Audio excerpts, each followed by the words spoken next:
इसलिए आपकी जो अंतरात्मा है उसका जो आत्म बल है ये सबसे बड़ा बल है।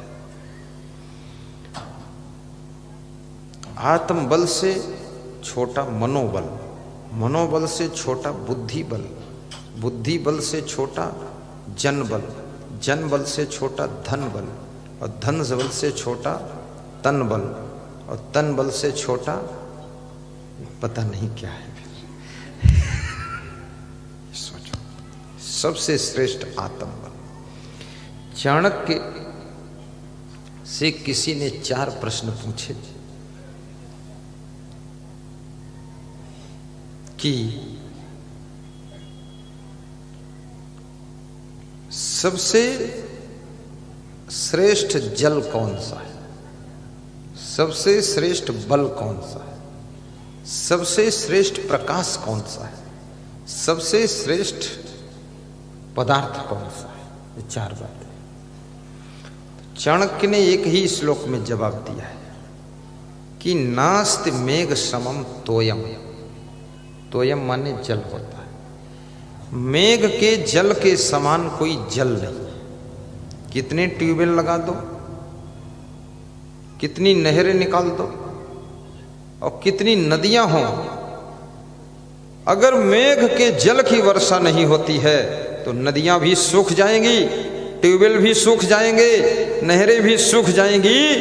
मेघ का जल सर्वोपर जल है। मेघ का जल नदी में भी वही जल भर जाता है, तब नदी लहराती है। इसलिए मेघ के जल के समान कोई जल नहीं। और सबसे बड़ा बल कौन सा है? सबसे बड़ा बल नास्ति चा आत्म समम बल। आत्म बल के समान कोई बल नहीं। तुम्हारे पास जन बल हो, धन बल हो, बुद्धि बल हो, लेकिन आत्म बल यदि नहीं है तो आपके हाथ में राइफल होगी तो भी हाथ कपेंगे ऐसे ऐसे। मैं किसी के घर में मेहमान था उत्तर प्रदेश में, तो गांव में कुछ फायरिंग हुई, डकैत आ गए। यूपी डकैतों का प्रदेश था, अब नहीं, पहले था। अभी डकैतों के बाप आदित्यनाथ पैदा हो गए, सब डकैतों को मार डाला। मैंने कहा महात्मा हो, चींटी नहीं मारना चाहिए, महात्मा को दयालु होना चाहिए। ये 1400 इनकाउंटर किया है। तो उन्होंने उत्तर बहुत अच्छा दिया। उन्होंने कहा भगवान राम ने जिसको मारा उसको निज धाम पहुंचाया, और मैंने जिनको मारा उनको परम धाम पहुंचाया। मुक्ति सीधे बिना तपस्या साधना के मुक्ति दे दिया। तो गांव में कुछ डाकू आ गए, तो जिसके यहां में ठहरा था वो बंदूक लेकर छत पे खड़ा था, तो उसके हाथ कांप रहे थे, ऐसे ऐसे बंदूक कप रही थी। तो मैंने कहा बंदूक की फायर कैसे करोगे, तुम्हारे तो कंपन हो रहा है। बोले आत्म बल नहीं है, डर लग रहा है। बोले गुरुदेव आप इसको पकड़ लो। तो मैंने कहा अरे मैंने कहा मैं तो साधु हूं, इसको क्या पकड़ूंगा मैं तो भक्ति भजन वाला हूं। हाँ पहले पकड़ा था इसको, मैं घर पे पकड़ता था, घर पे 2 बंदूक थी। तो जब ज्यादा वो डर गया तो मैंने कहा चलो लाओ मैं पकड़ लेता हूं, कोई बात नहीं, जय बजरंग बली। मेरे हाथ में वो हिलती नहीं थी बंदूक, क्योंकि मैंने कम से कम 1000 फायर तो किया ही है अपने हाथ से। किसी को मारा नहीं, आकाश में किया। हाँ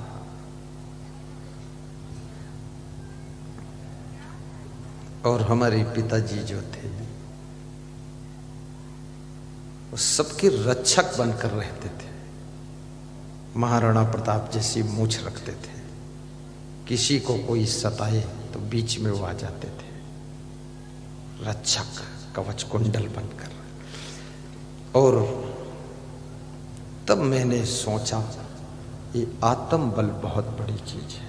हनुमान जी कि साथ में ना बानर सेना थी, ना रीछ भालू की सेना थी, ना राम थे न लक्ष्मण थे, हनुमान अकेले थे।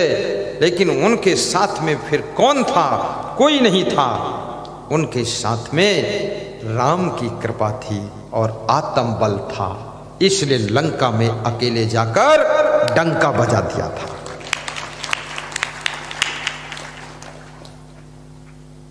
मिटा शंका बजा डंका, लंका पे चढ़ जाओ वीरों। हनुमान जी अकेले जाकर के, वहां जाने में भी डर लगता था, अकेले लंका में जाना, दुश्मनों के बीच में अकेले जाना कठिन है। लेकिन तुम हनुमान की बात सुनकर तुम मत अकेले चला जाना। हाँ, क्योंकि उस समय कुछ माहौल अलग था। आजकल के राक्षस अलग टाइप के हैं, ये हिंदुस्तानी राक्षस से बचना भी कठिन है।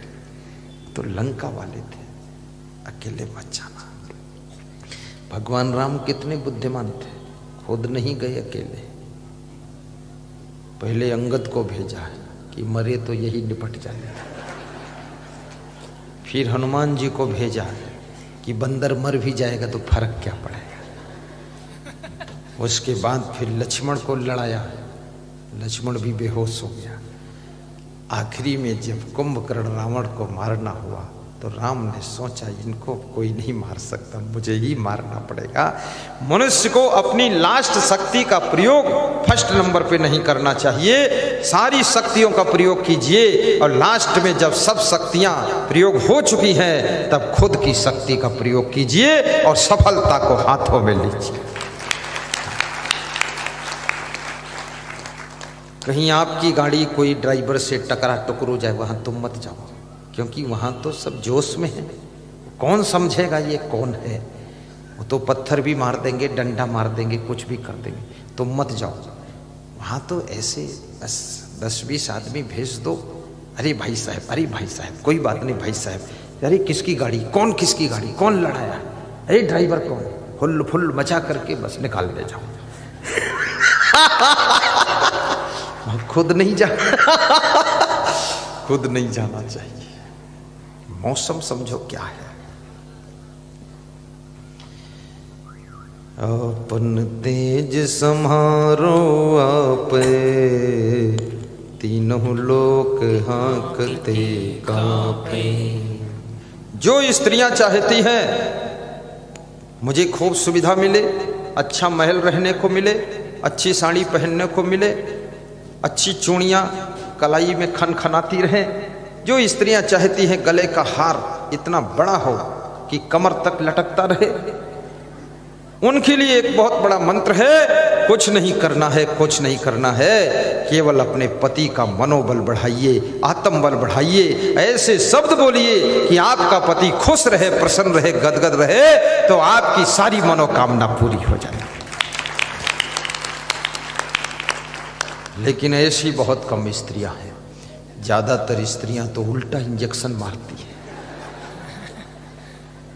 पति लोग बेहोश हो जाते हैं, शाम तक होश आता तो दोबारा इंजेक्शन रात में मार देती।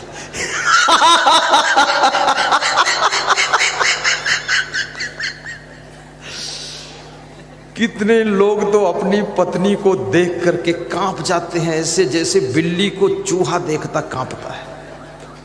ऐसी हालत है। देखते हैं अरे ये शेरनी कब न टूट पड़े मेरे ऊपर, बहुत खतरा है। कितनी स्त्रियां तो अपने पतियों को इतना डांटती हैं बेडरूम में, पूरी लंबाई बढ़ा देती है। तो क्या समझ रखा, मूर्ख है, पागल है, बुद्धू है। पति हाथ जोड़ कर कहता श्रीमती जो कहो वही हूं। पर इस तरह अपने पति को कभी मत बोलिए। याद रखना तुम्हारा सौभाग्य है जो तुमको वैसा पति मिला है। उसका मनोबल बढ़ाइए, आत्मबल बढ़ाइए और कहिए कि मैं किस्मत वाली हूं जो तुम जैसा हमको पति मिला है, ये भी कहिए। और जो पुरुष चाहता है कि मुझे अच्छा भोजन खाने को मिले, घर क्लीन मिले, सामान सेटिंग से मिले और घर की साज सज्जा सही रहे, अतिथि का सत्कार खूब अच्छा हो, तो बस एक ही काम करना, सवेरे उठ करके गुरु मंत्र जपो न जपो, देव मंत्र जपो न जपो, अपनी पत्नी को बोल देना, देवी तुम अगर ना होती तो ये घर नहीं संभलता, धन्य हो तुम, इसको संभाले हो। बस फिर आपकी पत्नी का मनोबल जग जाएगा और वो जुट जाएगी, फिर ऐसा दौड़ दौड़ के काम करेगी जैसे मारुति कार भागती है, ऐसे भागेगी। हाँ।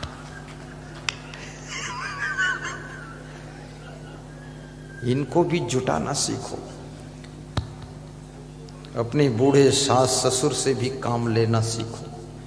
बूढ़े सास ससुर से ये कहा करो कि आप जितने बुद्धिमान हो हमारे पास इतनी बुद्धि नहीं है, सासू जी तुम संभालते रहना, मैं तो छोटी हूँ, कम बुद्धि है और आपका ही सहारा है। देखना सासू लंबी होकर बैठेगी और बोलेगी जब तक मैं हूँ तुझे क्या चिंता है, मैं सब करूँगी। और फिर सासू दौड़ दौड़ के काम करे तो पीछे से मुस्कुराए कि जय सासू जी, जुटी रहो। उससे भी काम लीजिए, सासुओं को काम लेना सीखो उनसे। मेरा गुरु 99 साल का है, मैं उससे अभी भी काम ले रहा हूं। हाँ, उसको दौड़ाता हूं गुरु को, दर्शन वही देते हैं, गुरु मंत्र देते हैं, प्रवचन भी सुनाते हैं। वो जहाँ रहते वहाँ सामने सब्जी लगी है, उसकी देख रेख निरीक्षण वही करते हैं, आश्रम का साफ सफाई का डायरेक्शन देते हैं। और मैं बोल देता हूँ गुरुदेव आपका ही सहारा है, हम लोगों के पास इतनी बुद्धि भी नहीं है, टाइम भी नहीं है। तो बोलते हैं जब तक मैं हूँ तुम टेंशन क्यों लेते हो, तुम जाओ प्रवचन करो, मैं ताली बजाकर निकल आता हूँ।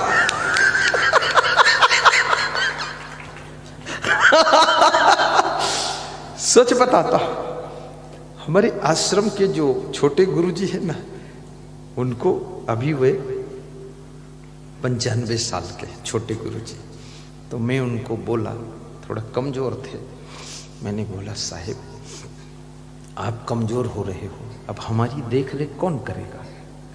तो उठ के बैठ गए, बोले तुमको कौन परेशान करता, बताओ उसको मैं ठीक कर दूंगा। वो खुद उठ नहीं पाते हैं, उठ के बैठ गए, बोले ठीक कर दूंगा।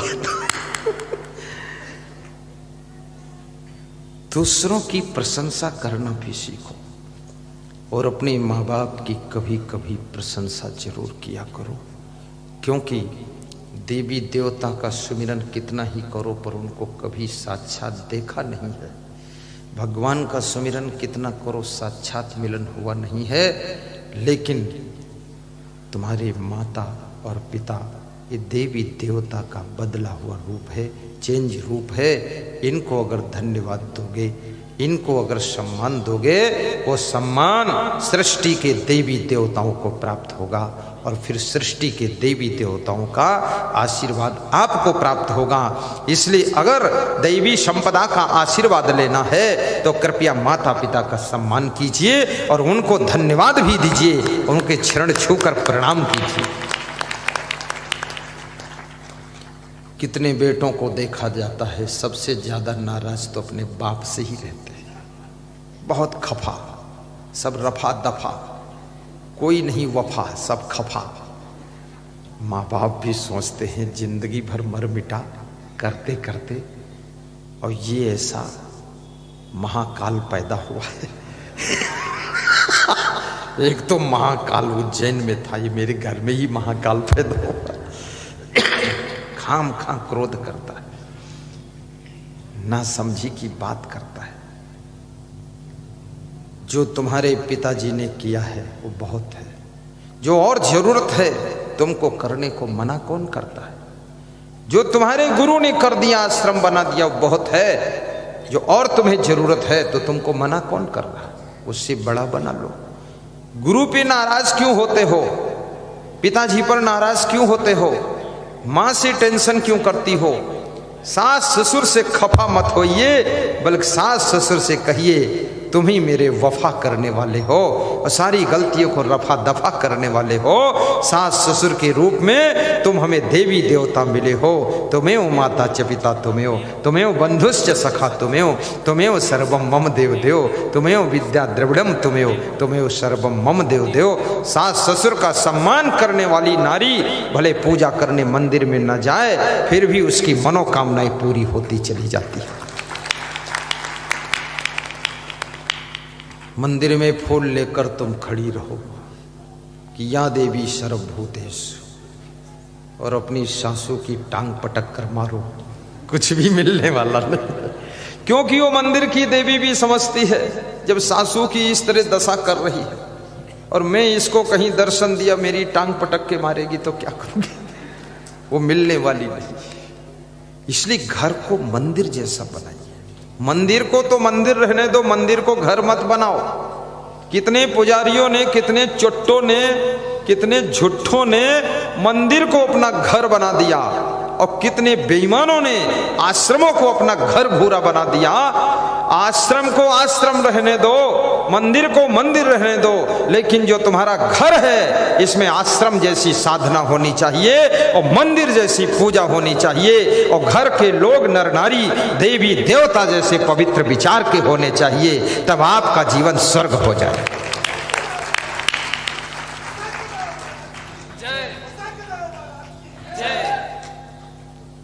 जिन्होंने मंदिरों के लिए जमीन दान दिया, मंदिरों के लिए धन दान दिया, आश्रमों के लिए धन जमीन दान दिया, तुम कौन होते हो उस मंदिर आश्रम को अपना पर्सनल घर बनाने वाले? शर्म नहीं आती है? मंदिर आश्रम के लिए दे न सको तो हजारों लोगों की दान की संपत्ति से मंदिर आश्रम खड़े होते हैं। इसको लेने का तुम्हारा हक नहीं है। अगर इसको लेते हो तो याद रखना ये 7 पीढ़ियों तक तुमको इसका खामियाजा भुगतना पड़ेगा और 7 जन्म तक तुम्हारी आत्मा को नरक में भटकना पड़ेगा। कृपया धार्मिक संपत्ति को लेने की तैयारी मत कीजिए, उसमें दीजिए कुछ, और किसी मंदिर और आश्रम पर अपना एकाधिकार मत मानिए।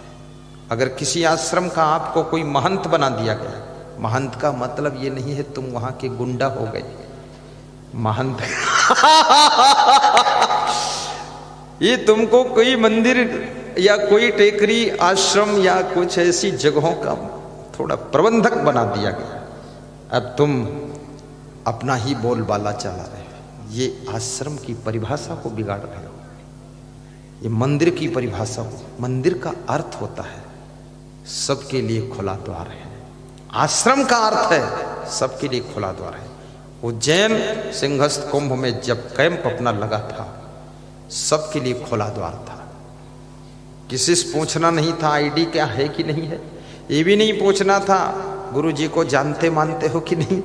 अरे मत जानो गुरु जी को, तुम आओ जी, खाओ जी, प्रवचन सुनो जी, विश्राम करो जी, और फिर जाओ छिपरा में नहाओ जी, मेला दर्शन करो जी, फिर आओ जी, खाओ जी, सो जी, प्रवचन सुनो जी, घर जाओ जी, और 10 दिन बाद फिर आओ जी। यहाँ कोई लफड़े का काम ही नहीं है, सबके लिए खुला द्वार है। इसी का नाम होता है सेवा, जहाँ पर कोई भेद नहीं, सब लोग आ जाओ।